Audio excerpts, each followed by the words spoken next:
एक समय की बात है। नीलगिरी गांव में एक छोटा सा बच्चा रहता था। नाम था आरव। आरव बहुत हंसमुख था, पर एक परेशानी हमेशा उसे परेशान करती थी। उसे रात में नींद नहीं आती थी। हर रात जैसे ही वो आंखें बंद करता, उसकी नींद कोई चुरा ले जाता।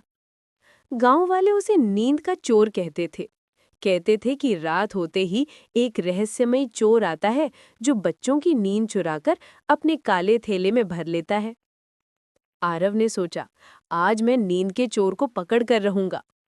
उस रात वो जागा रहा, रजाई में छिपकर। आधी रात को खटखट की हल्की आवाज हुई।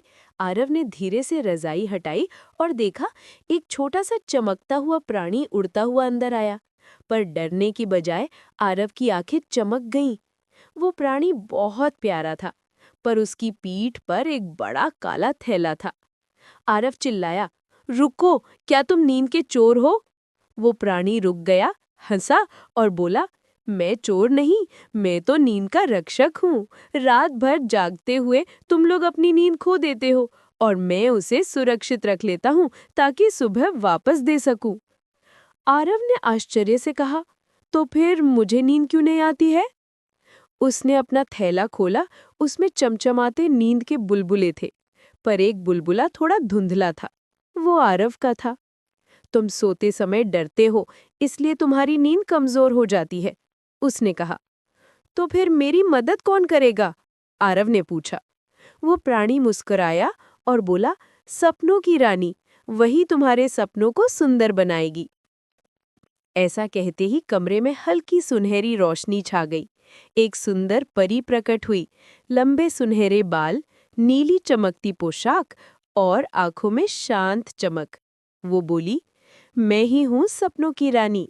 मैं तुम्हें अच्छे सपनों का ताज दूंगी ताकि तुम्हारी नींद मजबूत हो जाए।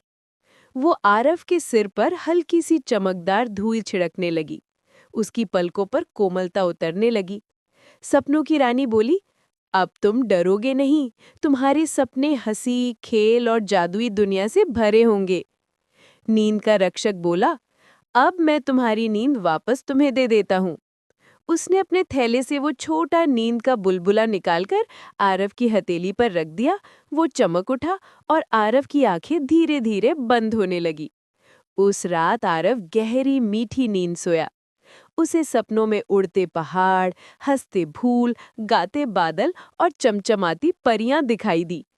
सुबह जब वो जागा, वो तरोताजा था और खुश भी। उस दिन के बाद नींद का चोर नहीं आया, क्योंकि अब आरव जान चुका था कि वो चोर नहीं, नींद का रक्षक है। और हर रात सपनों की रानी उसे अपने सुंदर सपनों की दुनिया में ले जाती थी।